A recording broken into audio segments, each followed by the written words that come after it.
Bueno, pues ya estamos grabando, Jorge. Muy bien. ¿Ya estás Entonces, listo? sí, Bueno, deja nada más te presento, ¿no? Para que sí, nuestro expositor en el seminario de topología de hoy es maestro en ciencias, Jorge Antonio Cruz Chapital, sí, ¿verdad? Él sí, está, bueno, hizo su licenciatura en la Facultad de Ciencias, fue alumno de Natalia Jonard. Yo fui su sinodal en su examen. Después él se fue a Morelia pues con Michael, ¿verdad? ¿Estás con Michael Hrushak?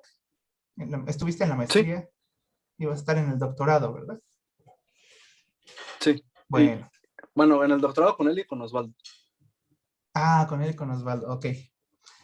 Y pues nos vas a hablar de algo de selecciones continuas. Y dice, ¿verdad? Y números primos. Exacto. Por favor, puedes empezar. Eh, bueno, entonces nada más les pongo aquí una anotación para, bueno, fijando anotación, ¿no? Un poco.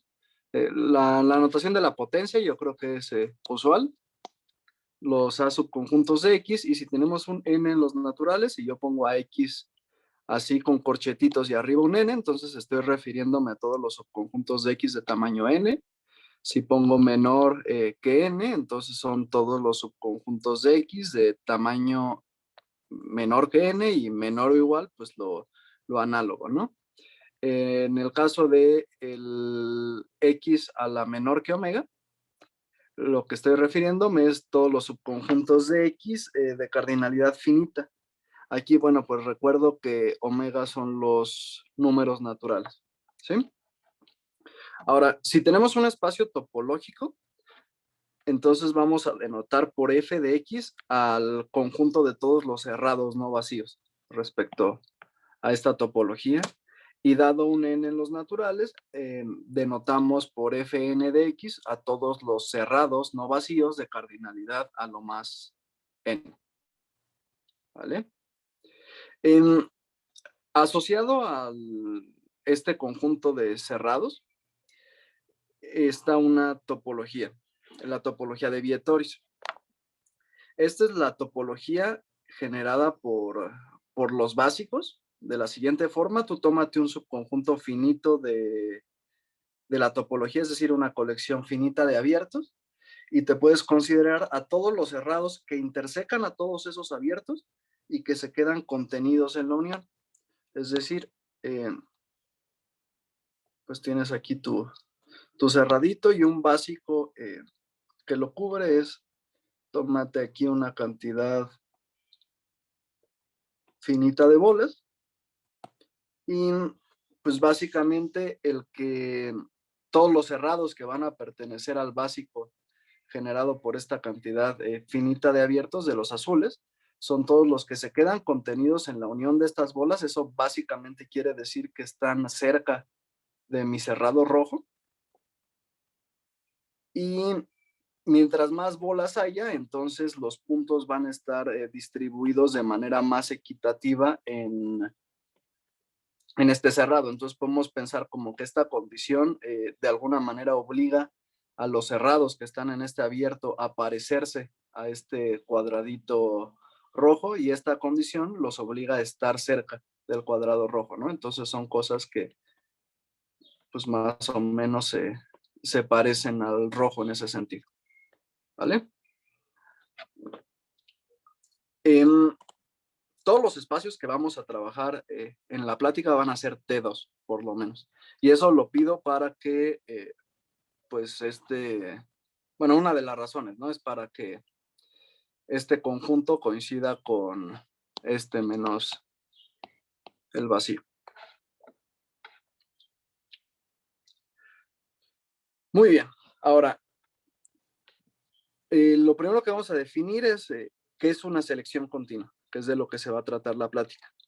Dado un subconjunto no vacío del conjunto de cerrados no vacíos de X, al que a veces se le suele llamar, no lo dije, hiperespacio de X, y una función continua f que vaya de Y a X, entonces vamos a decir que dicha función es una selección continua si para cualquier elemento A de Y, recordemos que los elementos de Y son cerrados, no vacíos, se cumple que f de A es un elemento de A. Es decir, bueno, es básicamente la misma definición que una función de elección, ¿no? Ahora, por cel nc de x, vamos a denotar a todas las selecciones continuas que van de x a la n a x. Es decir, que de cada n puntitos de x me van a seleccionar a uno. Y pues cel con c menor o igual a n de x es lo mismo, pero para este conjunto, ¿vale? Ejemplos de selecciones continuas. Bueno, uno de los, digamos, ejemplos más sencillos de una selección continua es la función mínimo. Claro, cuando ésta se puede definir. Recordemos que si nosotros tenemos un espacio totalmente ordenado y compacto, entonces cualquier cerrado no vacío respecto a la topología pues, del orden tiene un elemento mínimo. Esa función determinada por el mínimo me está determinando una selección continua. Ahorita pues nada más pongo el ejemplo para el intervalo 0, 1, 0 infinito. Este no es compacto, pero también siempre existe el mínimo. Y bueno, la idea de por qué esta es una selección continua es más o menos la siguiente. Supongamos que tenemos un cerradito aquí y lo mandamos bajo la función a su mínimo.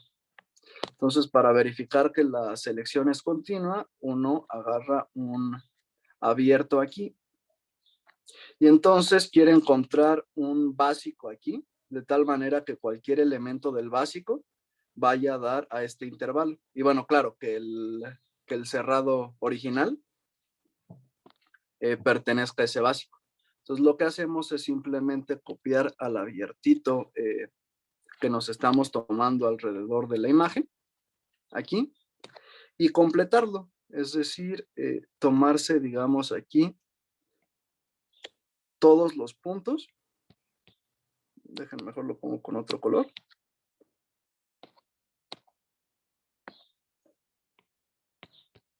Que son mayores al mínimo de A.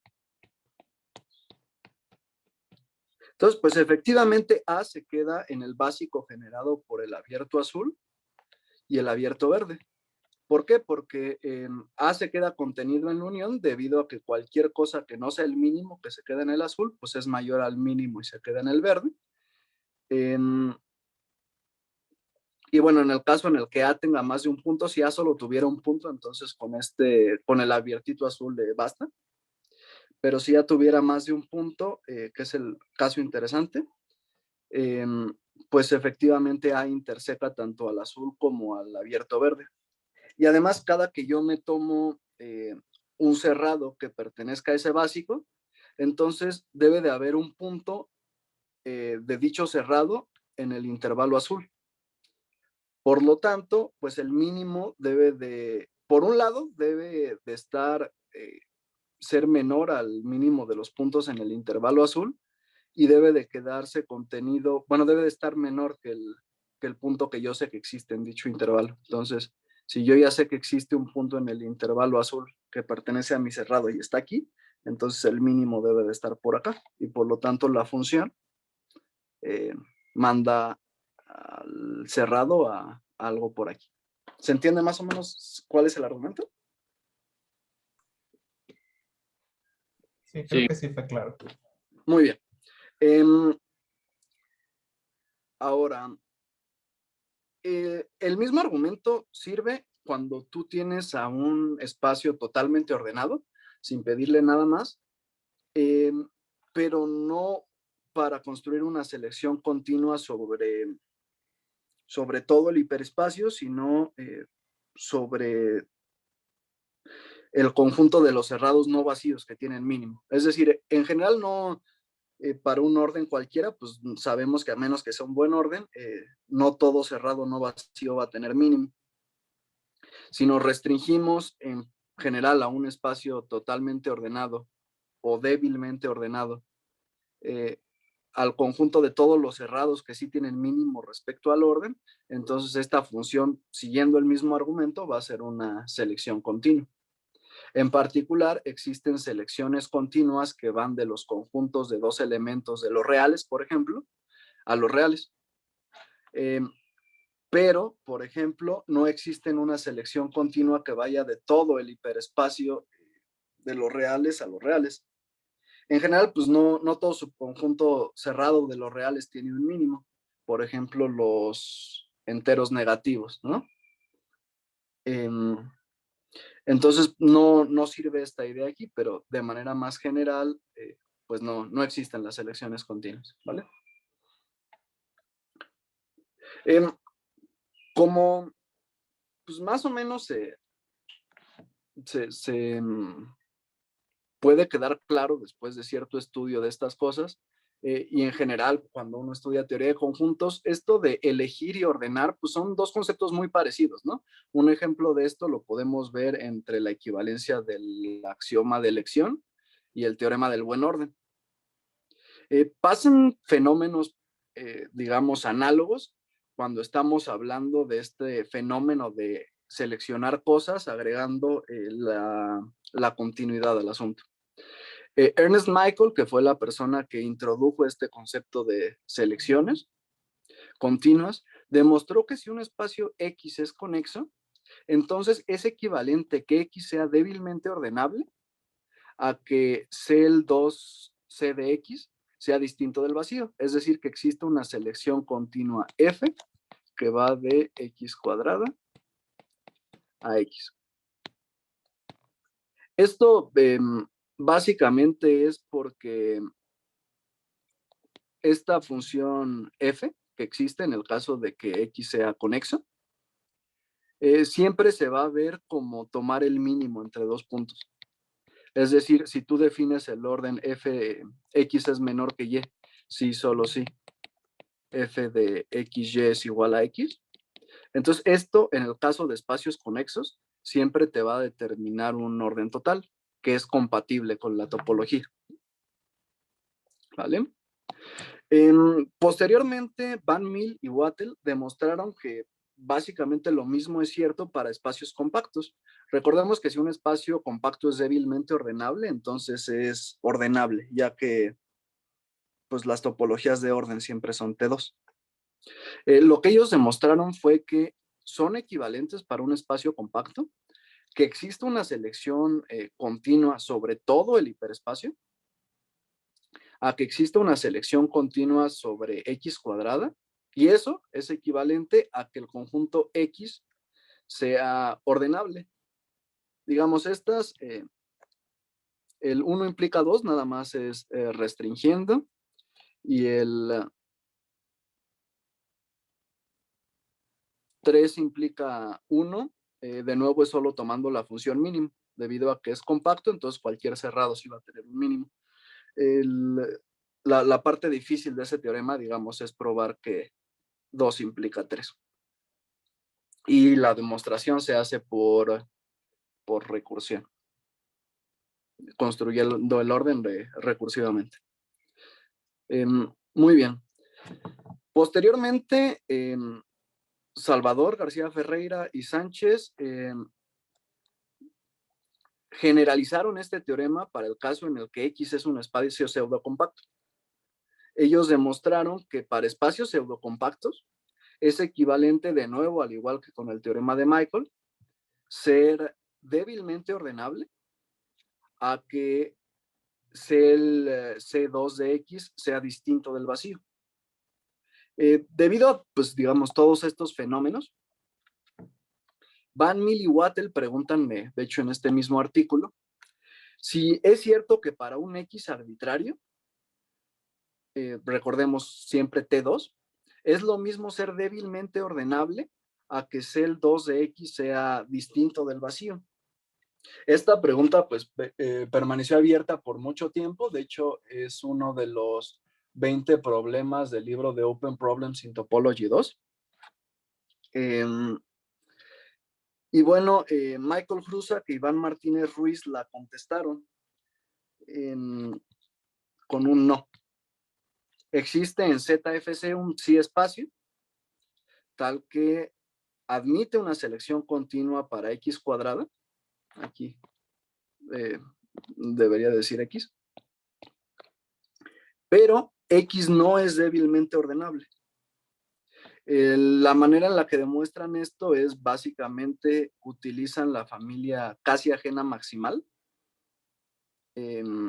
Una familia casi ajena maximal que construyen y una copia de la random graph para, por un lado, hacer que esto ocurra, pero que los elementos de la familia casi ajena codifiquen órdenes que digamos, quieres matar, ¿no? Entonces, esa es, a grosso modo, la idea de cómo es su construcción. Y bueno, si no saben qué es un sí espacio, lo importante aquí del teorema nada más es que es un espacio que es T2, es separable y de hecho es localmente compacto. Entonces, digamos, esta pregunta ni siquiera tiene una respuesta afirmativa al momento en que te restringes a otras nociones relacionadas a compacidad en tu espacio X. Sí, ahí es lo mismo que espacio de Moruca, como dices. Exacto. Okay. Sí, es lo mismo que el espacio de Moruga. Muy bien. Entonces, los espacios que admiten selecciones continuas de 2 puntos no necesariamente son débilmente ordenables, pero uno se puede preguntar qué tan cerca están de serlo. Por ejemplo, si un espacio es débilmente ordenable, pues cualquier cantidad finita de puntos sí tiene un mínimo. Entonces, pues digamos, si no, me restrinjo a los subconjuntos de X de tamaño 3, tomar mínimo va a seguir siendo una selección continua. Si me restrinjo a los subconjuntos de X de tamaño 4, tomar mínimo va a seguir siendo una selección continua. Entonces, una pregunta, digamos, relacionada a esto que les acabo de decir, ¿qué tanto están los espacios que cumplen esta condición de ser débilmente ordenables? Es la siguiente pregunta hecha por Gutev y Nogura. ¿Existe un espacio X tal que cel 2 de X es distinto del vacío, pero cel n de X, y aquí, bueno, me faltó la C, es vacío para alguna n mayor que 2?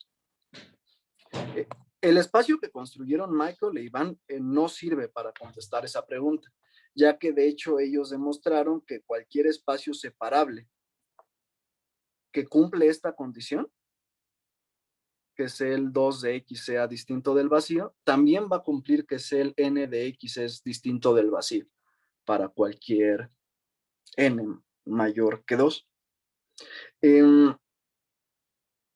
Y bueno, como adelanto, esta pregunta sigue abierta. Y de hecho no se sabe aún nada, ni siquiera para el caso en el que n sea igual a 3. ¿No? Y bueno, de lo que vamos a platicar ahorita un poco es sobre unas respuestas parciales a esta preguntita de aquí. Entonces, ahorita les acabo de comentar espacios, si ustedes quieren encontrar un contraejemplo, no puede ser separable, no puede ser pseudocompacto y no puede ser conexo para empezar. Y eso pues utilizando los teoremas y el que les acabo de decir. Para aligerar, digamos, esta pregunta, vamos a utilizar un teorema de Gutev que dice lo siguiente. Si tú tienes un n en los naturales, digamos, esta definición tiene sentido para cuando n es mayor o igual a 1. Entonces, es equivalente que existe una selección continua para los subconjuntos de a lo más n puntos de X. Bueno, perdón, tú ya sabes que existe una selección continua para los subconjuntos de a lo más n puntos de X. Entonces, es equivalente que exista una de estas selecciones continuas sobre X a la menor o igual a n más 1. Y esto es equivalente con que exista una selección para este espacio.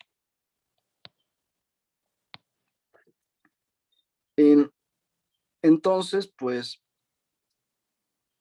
para atacar esta pregunta, uno pues, puede preguntarse para cuáles n's, dado un espacio que cumple esta propiedad, se cumple que es el Cn de x es distinto del vacío.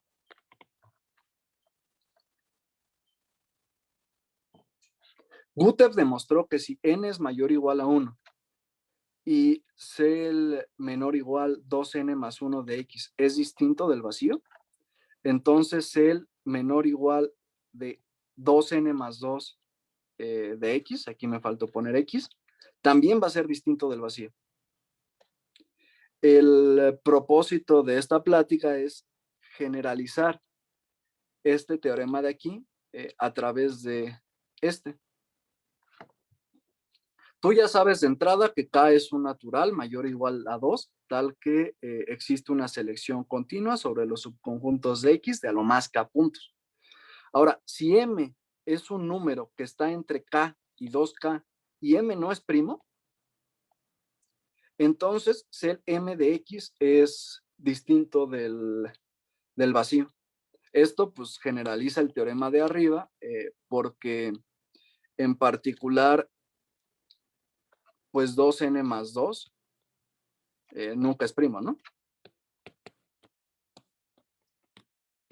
Si n es mayor o igual a 1.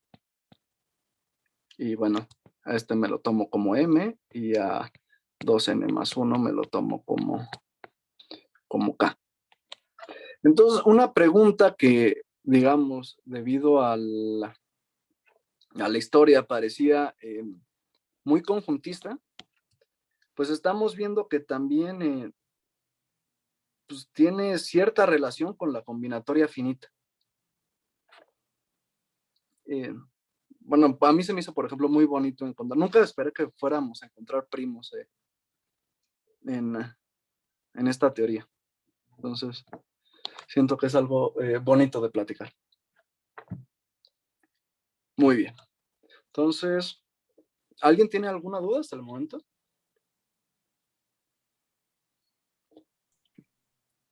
Pues supongo que lo vas a contestar después, porque no es cumple para los primos, porque para todo número natural un número primo.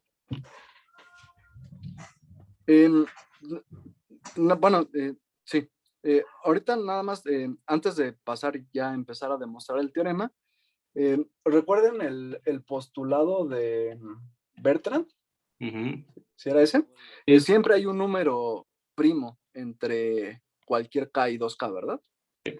Entonces, en ese sentido, nunca estoy matando el problema para intervalos de esta manera. No. Entonces, pues todavía queda mucho que resolver. De hecho, tienes una respuesta negativa, ¿no? Siempre va a haber uno que no lo cumple. Exacto. Muy bien. Entonces, lo primero es aprender a determinar cuándo una selección, es decir, una función de y a x que cumpla que f de a pertenece a, es continua. Eso nos lo va a decir la siguiente proposición. Tómate un y subconjunto de x a la menor que omega, es decir, los elementos de y son cerrados finitos y f una selección.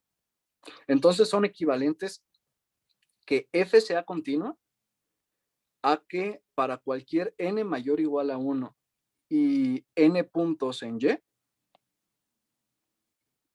bueno, un conjunto de n puntos en y, existan vecindades ajenas de dichos puntos, de tal manera que pasa esta condición. Dejen ahorita la dibujo para que se entienda más. Entonces, digamos, me estoy tomando 4 puntos. Normalmente la función la voy a representar por medio de flechitas. Es decir, la selección entre estos 4 puntos está eligiendo a este de aquí. Lo que dice la La proposición es que cada que yo me tomo n puntos, en este caso 4, yo puedo encontrar abiertos, ajenos por pares, que rodeen a esos 4 puntos, de tal manera que cada que yo tomo un puntito de cada uno de esos abiertos, o bueno, si quieren hasta más, que estén pues en Y, entonces la selección va a mandar a estos puntos al punto que esté aquí. Digamos, si hay 2 puntos, entonces la selección va a agarrar a todos estos puntos y los va a mandar, por ejemplo, a alguien del abierto que estoy circulando, ¿vale? ¿Sí se entiende más o menos qué dice la proposición? Sí. Muy bien. Entonces, ¿cuál es la idea de la demostración? Yo creo que esta la podemos hacer, es al menos un sketch de la prueba. Entonces, básicamente, pues, lo voy a hacer por medio también del dibujito para no gastar tanto tiempo escribiendo. Supongamos que tenemos aquí n puntos y sabemos que la función f es continua. Lo primero que vamos a hacer es agarrarnos a vecindades abiertas de cada uno de esos puntos ajenas por pares arbitrarias. Ahora, supongamos que la selección manda a todos estos puntos a este puntito de aquí. Lo voy a dibujar de azul. Aplicamos la continuidad para este abierto. ¿Eso qué quiere decir? Que podemos aquí agarrar una colección finita de abiertos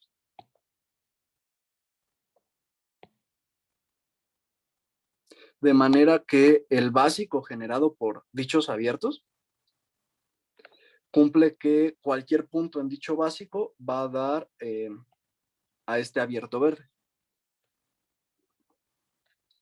¿Vale? Entonces ahora, para cualquier punto, en nuestra cantidad finita de puntos, nos vamos a fijar en todos los abiertos azules a los cuales ese punto pertenece. Esos los vamos a intersecar y luego los vamos a intersecar con el abierto verde respectivo. Entonces, por ejemplo, aquí nos vamos a considerar a este cuate de aquí, aquí a este, aquí a este, y a este de aquí y a este de aquí. Y lo que yo afirmo es que, pues obviamente como cada uno de los abiertos rojos se quedan contenidos en los respectivos abiertos verdes, pues lo que nos queda vuelven a ser vecindades ajenas por pares. Ahora, la cosa es que cada que yo me tomo pues puntitos en el abierto generado en el básico generado por los abiertos rojos, entonces también va a estar en el básico generado por los abiertos azules. Y por lo tanto, la selección va a mandar a dicha cantidad finita de puntos a alguien que esté en el abierto verde. Pero al ser una selección, pues no se puede quedar fuera de... O sea, a fuerza tiene que pertenecer al rojo, ¿verdad? Puesto que pues es una selección, siempre debe de pertenecer al respectivo cerrado. Entonces, pues, digamos, si el cerrado se veía así, entonces la selección, entre todos estos puntos rojitos, que espero sí se noten, pues va a elegir alguno de estos. Y todos estos puntos están dentro del abierto rojo. ¿Vale? Entonces, esa es la idea, digamos, para la ida. Y el regreso es, pues, Es similar. Básicamente, a partir de estos U's que tienes aquí, si tomas una vecindad abierta cualquiera, entonces, pues aquí te puedes considerar intersecar este U con el UJ con la vecindad que te estás tomando y modificar un poquito esto, y utilizando que es una selección, pues ya se va a dar la contención. Entonces, pues sí, más o menos esa es la idea. ¿Quedó clara? Sí. Muy bien. Entonces, lo que nos está diciendo esta proposición, de nuevo, lo repito, es: podemos engordar los puntos abiertos de manera que las flechas se preserven. Ahorita recuerden, estoy dibujando a las selecciones como flechas entre los puntos. Entonces, si aquí yo tengo una flecha que se ve así, puedo engordar a estos puntos abiertos de manera que las flechas entre cualesquiera puntos aquí se vean, digamos, igualitas, hasta salvo por cierto error. Muy bien.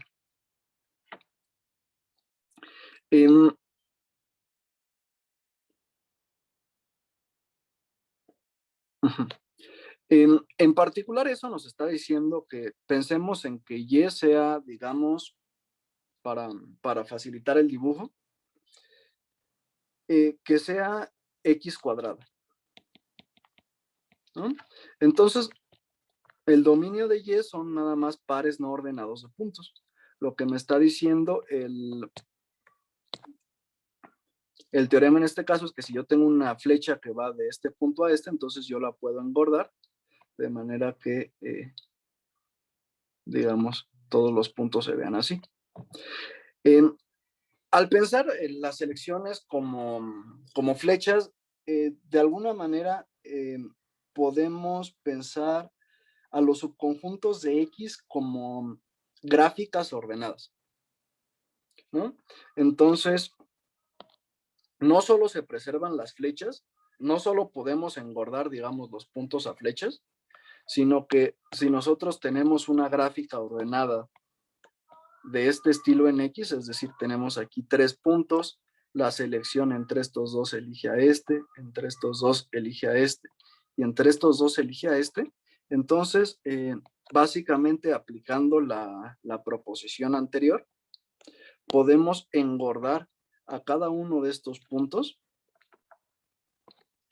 de manera que las gráficas cercanas a dichos puntos sean en un sentido informal isomorfas a la gráfica original que tenemos.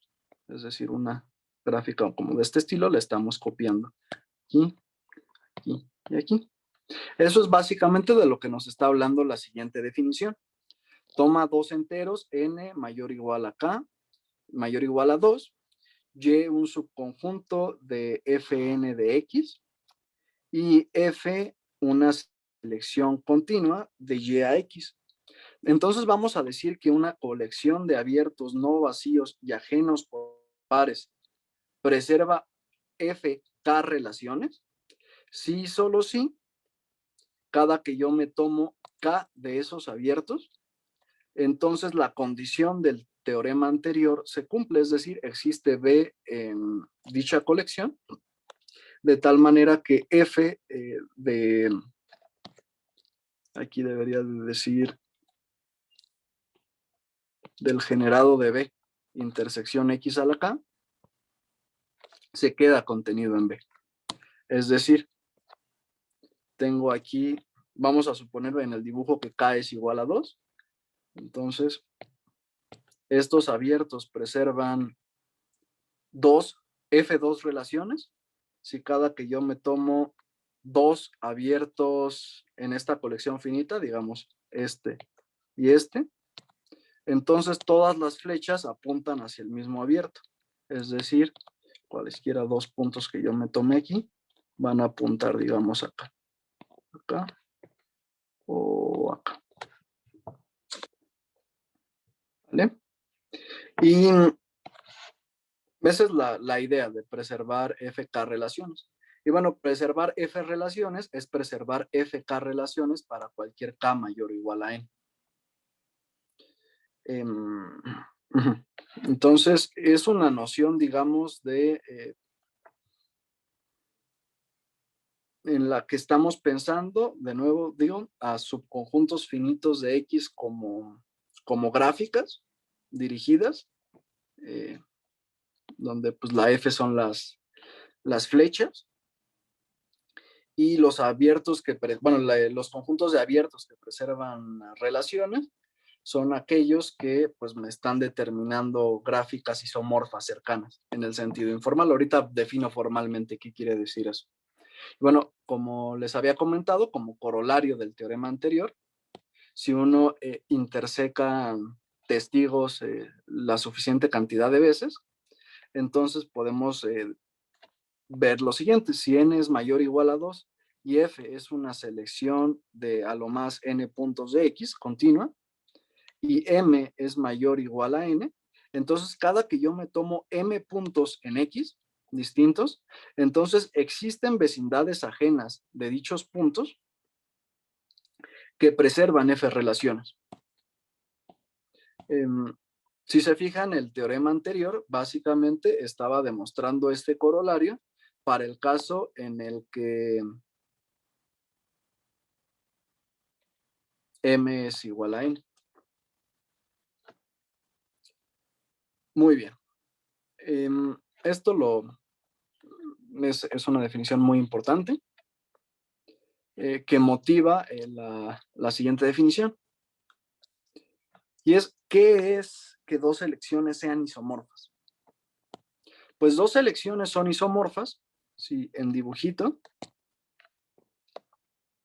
tenemos aquí 5 puntos, vamos a poner 4 puntos y pensar en dos selecciones aquí en el conjunto de subconjuntos finitos de a lo más 2 puntos de X,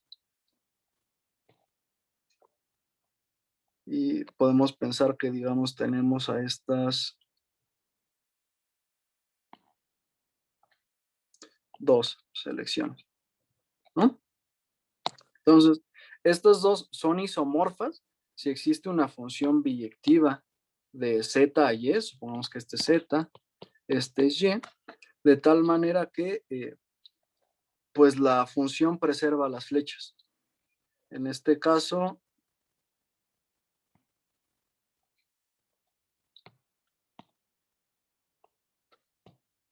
esta función de aquí cumple que cada que yo me tomo dos flechas, esta flecha se dirige a este punto. Entonces eso me quiere decir que la flecha que hay entre este y este se debe de dirigir para acá, ¿no? Entonces eso quiere decir que copia la figurita. Y es pues básicamente lo que está escrito en la definición.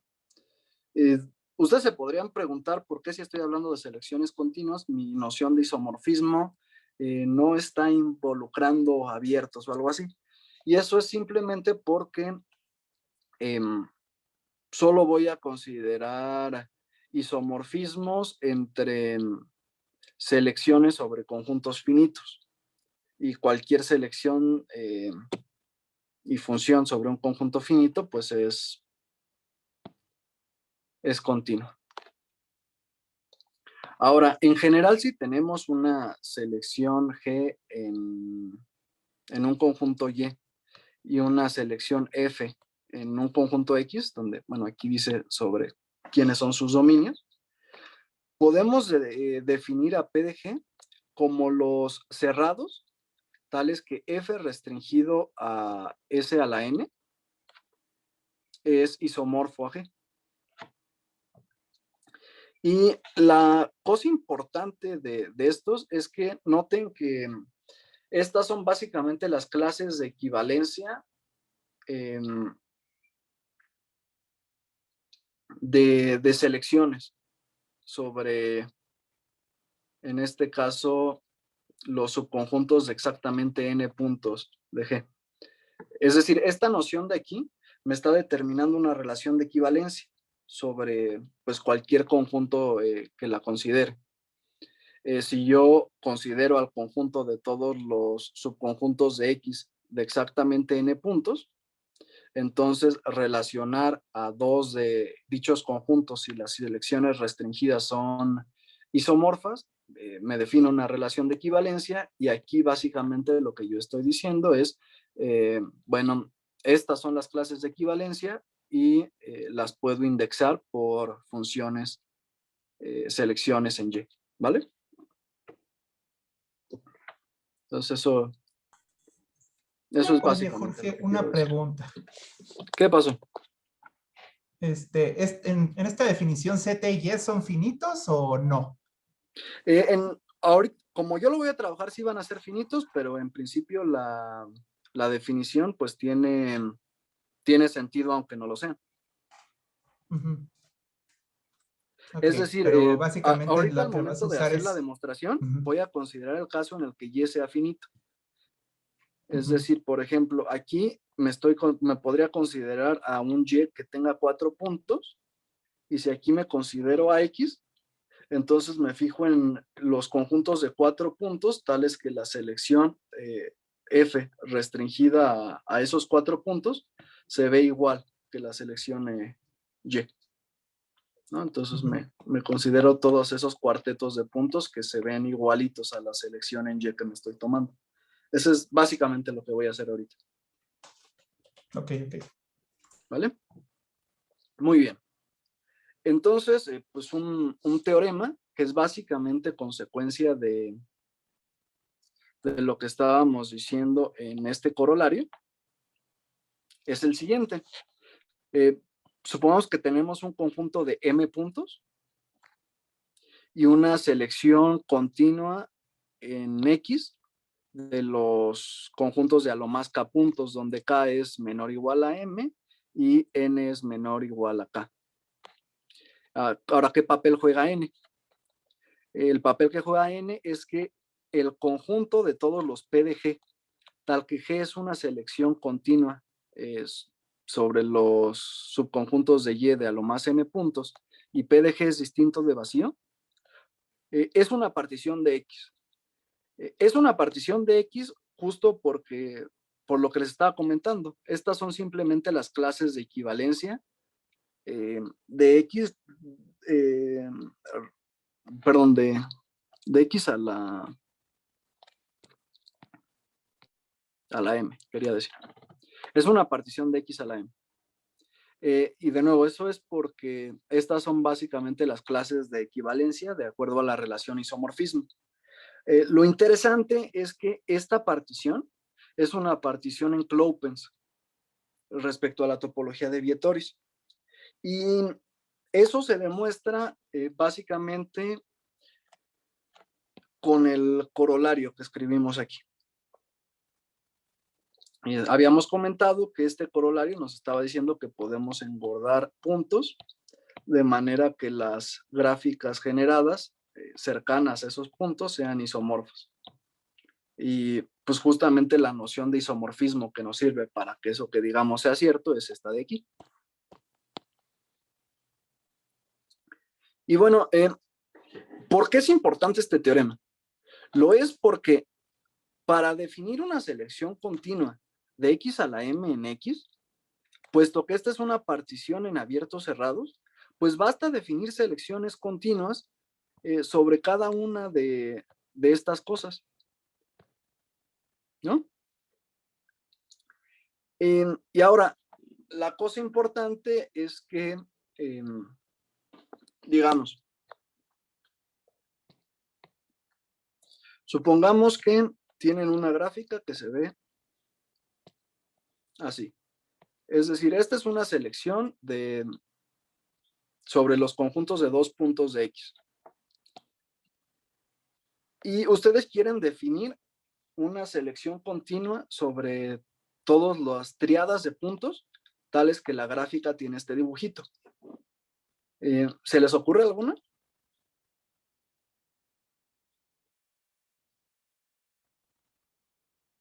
A ver, ¿podrías repetir tu pregunta, por favor? Sí, entonces, Perdón. supongamos que tienen aquí un X, ¿no? Tienen una selección continua sobre los conjuntos de 2 puntos de X. Y ustedes se fijan en PDG como el conjunto de triadas de puntos en X, tales que su gráfica, es decir, la selección restringida a esos 3 puntos, tiene este mismo dibujito, ¿no? ¿Se les ocurre alguna manera en la que podríamos definir una selección continua sobre ese PDG? No. Ah, aquí este puntito, el que está aquí, donde van las dos flechas. Exacto, ¿no? Como que hay, este que van las dos flechas está muy bien, o sea, sí lo puedes decidir de una manera muy clara, ¿no? Y además, por el teoremita en el que podemos engordar las flechas, los puntos abiertos y seguir teniendo gráficas isomorfas, pero no solo isomorfas, sino que el isomorfismo se vea bonito, es decir, las gráficas cercanas a estos puntos se vean así. Entonces, con esa selección que tú hiciste, pues para cualquier gráfica en el básico generado por estos abiertos, donde estos abiertos preservan relaciones, pues la selección mandaría cualesquiera 3 puntos a este de aquí, ¿no? Porque la gráfica restringida a esos 3 puntos se ve de esta manera. Sí. Entonces, pues a eso nos ayuda este teorema al momento de definir selecciones continuas sobre pedazos de X a la M. Si tenemos gráficas que no se vean lo suficientemente parecidas en todos sus puntos, entonces, es decir, que podamos como de alguna manera seleccionar a un punto muy particular de dicha gráfica, entonces de alguna manera ya vamos a poder definir una selección continua sobre todas las gráficas isomorfas. Y esa es básicamente la idea de la demostración. Bueno, del teorema que puse al principio.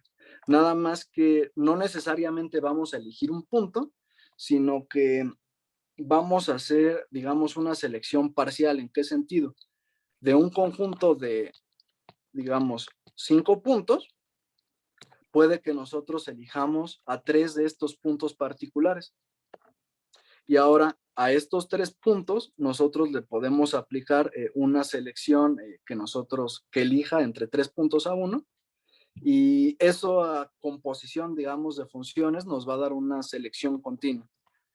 Esto lo digo ahorita bien en la siguiente página, ya casi terminamos. Y bueno, básicamente lo que quiero decir es que pues nos podemos ahorita restringir a PDGs con una G fija, y para resolver el problema de selección lo que conviene es fijarnos en subconjuntos invariantes bajo isomorfismos. Una clase de subconjuntos invariantes bajo isomorfismos que es pues muy útil para esto es pensar en lo siguiente. Sea Y un conjunto arbitrario, generalmente, bueno, ahorita siempre lo vamos a estar pensando finito, pero de nuevo esta definición tiene sentido siempre. Y n mayor o igual a 2 y una selección continua de n puntos sobre y un x en y, podemos definir WG de x como la cardinalidad de g a la menos 1 de x, es decir, cuántas de las flechas están apuntando a x, ¿no? Y dado un k en omega, podemos definir q sub g de k como el conjunto de los x en y que son apuntados exactamente por k flechas. Es fácil ver que pues estas nociones de aquí son preservadas bajo isomorfismos. en el sentido de que si F es isomorfo a G,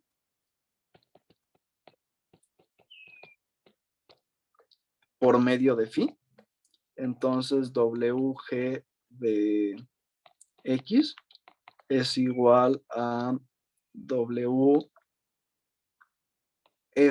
de phi de X y QG de K es igual a phi de QF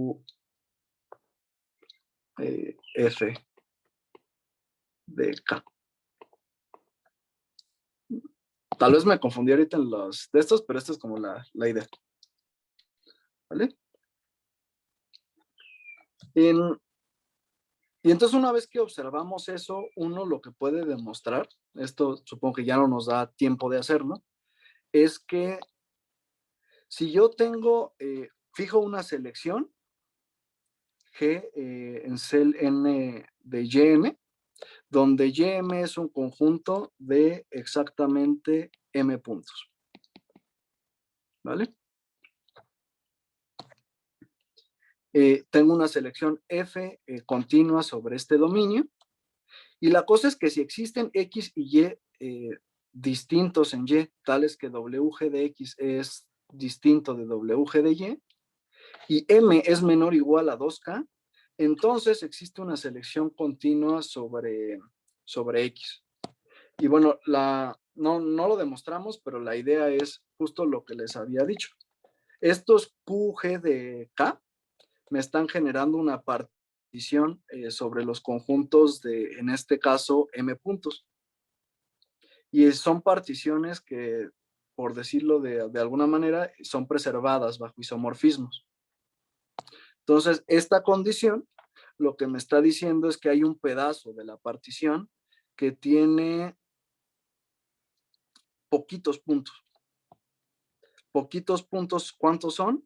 Pues menos que K. Entonces, básicamente lo que yo hago es que si tengo una gráfica con una partición asociada así, pues a esta gráfica le asocio esta cantidad finita de puntos y luego le aplico la selección que tenía F. Y eso pues, me va a estar generando una selección continua. Es más difícil de escribir, pero en dibujito más o menos se ve así.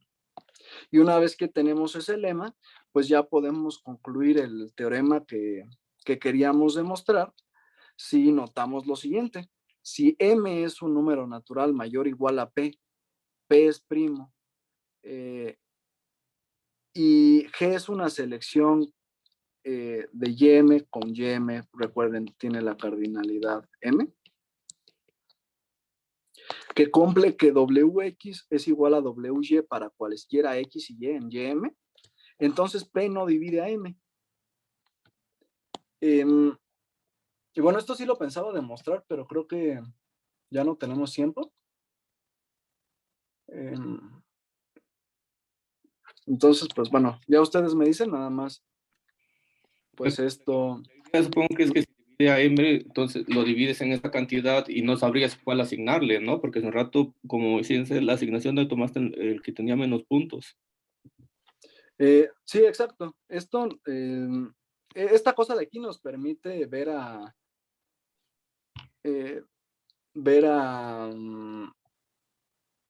Y a la M a la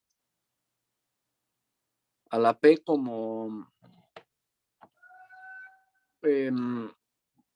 producto de cosas bonitas, y al final como P es primo, P tendría que dividir a algo, y eso te llevaría a una contradicción justo porque no sabes como a quién asignar. La demostración es corta, pero pues no sé si quieren que la vean o ya le paramos aquí. Nada más, bueno, antes de que lo decidan, pues vean que este teorema de aquí, junto con este, ya están implicando el teorema que puse al principio. Lo vuelvo a escribir, nada más para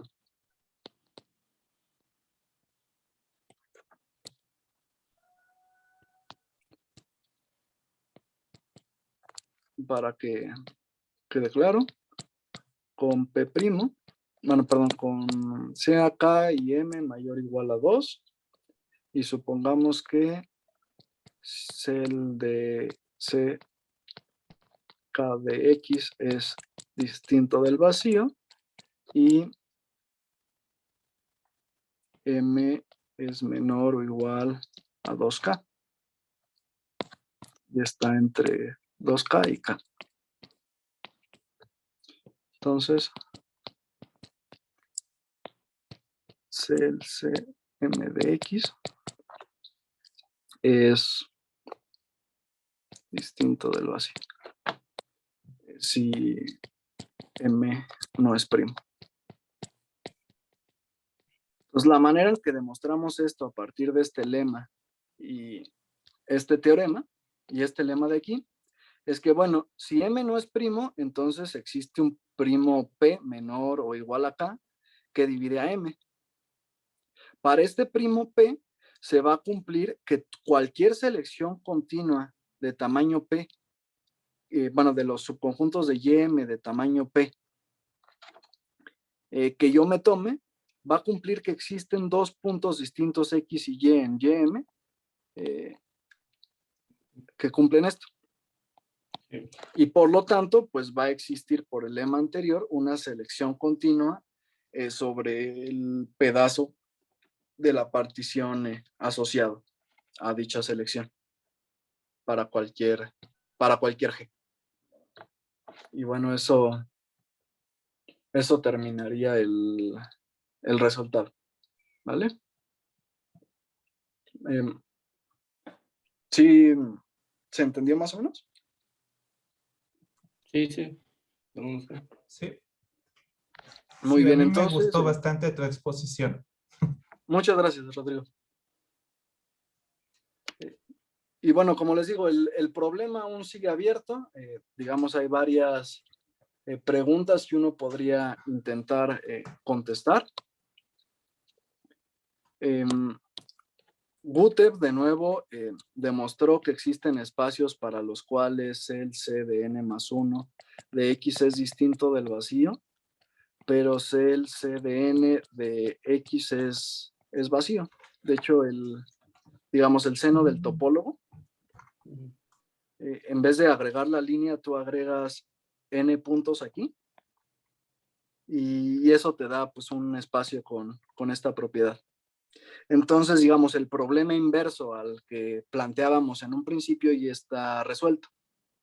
Pero, de nuevo, el principal aún sigue sin saberse mucho de él. Y eso pues tiene que ver, perdón por extenderme, porque una respuesta positiva a esta pregunta, pues también sería una respuesta positiva a esta pregunta. Una respuesta positiva a esta pregunta sería una respuesta negativa a esta pregunta.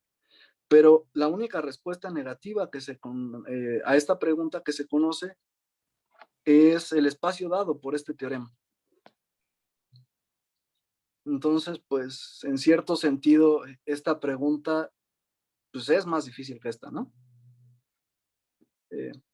Y bueno, con eso terminaría. Gracias. Pues gracias a ti, Jorge. Te decía que está muy interesante. Yo creo que si queremos ver los detalles, podemos ver tu artículo. Supongo que ya has de haber escrito algo. Sí, pero está Bueno. una versión viejita antes de que me hicieran como 10 páginas de comentarios el referee. Entonces, supongo que lo subiré pronto. Ya, la versión corregida. Está bien. Y hay ejemplos en este teorema en donde se cumpla y no se cumpla para algún primo. ¿Cómo? Sí, aquí no es un sí solo sí, ¿no? Así como lo pusiste. O sea, solamente cuando M no es primo, tú puedes garantizar que existe esa selección. Pero ¿qué pasa cuando M es primo? O sea, ¿hay alguna información? Puede ser que sí, puede ser que no. Cuando M es primo, pues puede ser que sí, ¿no? Por ejemplo,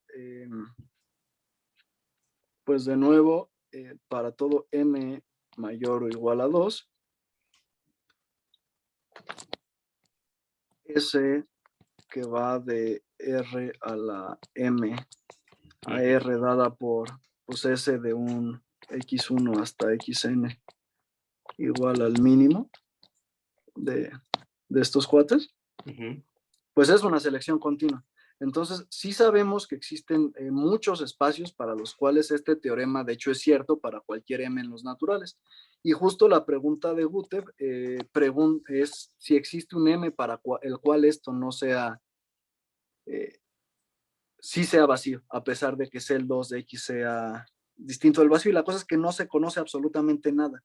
Pero ahí va también mi pregunta, o sea, en el caso de que sea primo, pero supongo que es una versión incluso más fuerte de lo que acabo de decir, ¿no? O sea, si ya sabemos que aquí siempre hay un primo entre K y 2K, entonces parece que para ese primo no se cumpla, o sea, que no haya una selección continua, es más fuerte, ¿no? Que la pregunta que acabas de decir. Más bien, el teorema lo que te está diciendo es que son equivalentes, ¿no? Las dos preguntas. Es decir, esta pregunta, la pregunta original de Gutev y Nogura, la podemos reformular como si cel 2c de x es distinto del vacío. Entonces, cel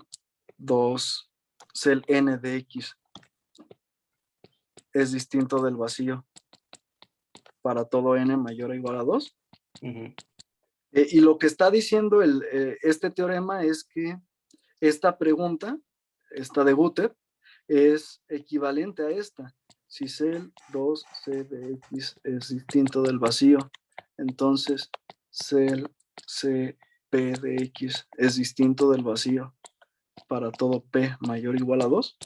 ¿No? Entonces, más que ser más fuerte, lo que pasa es que terminan siendo equivalentes estas preguntas. ¿Qué pasa cuando p es primo y qué pasa cuando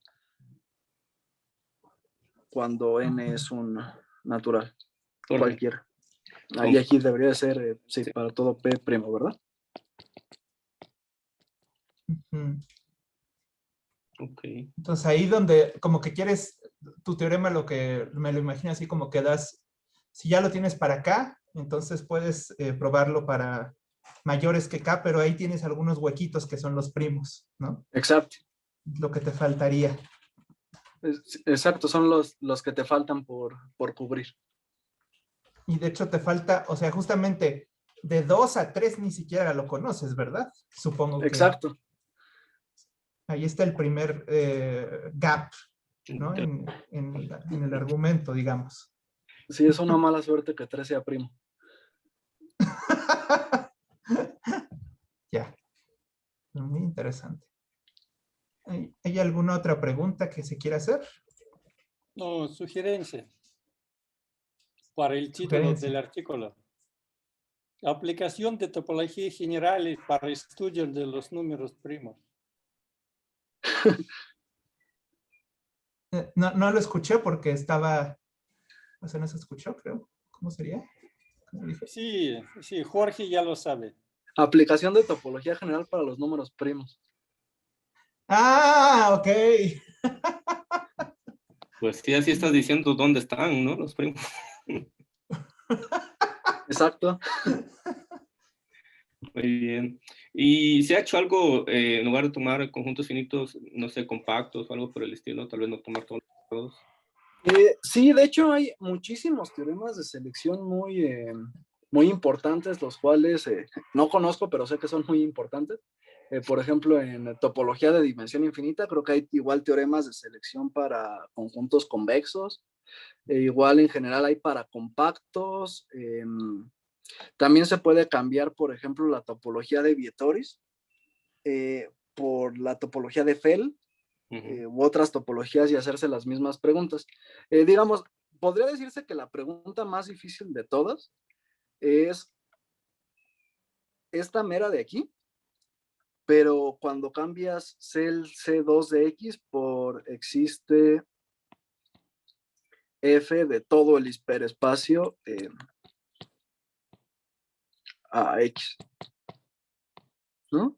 Es decir, pues esta condición es, digamos, muy débil, es la selección más chiquitas que pueden existir, las de 2 puntos.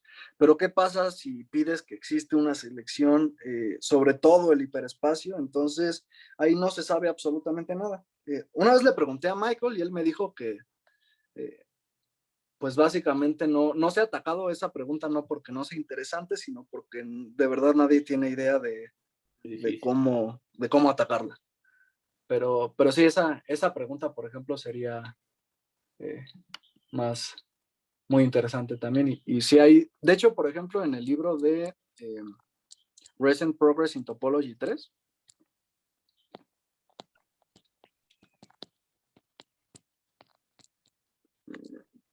no sé, no tengo muy buena ortografía. Topology 3, viene un capítulo dedicado a las elecciones continuas, escrito por Gutev, es más o menos de 100 páginas, y ahí habla sobre, digamos, todo lo que se puede saber hasta el momento de selecciones continuas. Y sí, hay selecciones continuas sobre muchos tipos distintos de subconjuntos de un espacio X. Ok, muy interesante. Ahí ese es Manuel Sánchez, no Sánchez.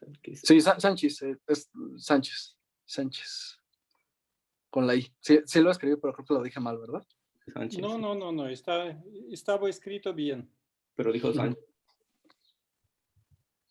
Sí. Bueno, con el respeto al participante. Muy bien. Una pregunta, Jorge. ¿En qué programa estás haciendo esta presentación? Se llama, no sé, pero deje ver. GoodNotes.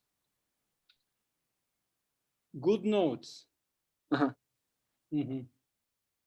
Sí, creo que Entonces, lo bonito de ¿lo eso teclees esta plumita. o también usas la pluma electrónica? Ajá. La plumita.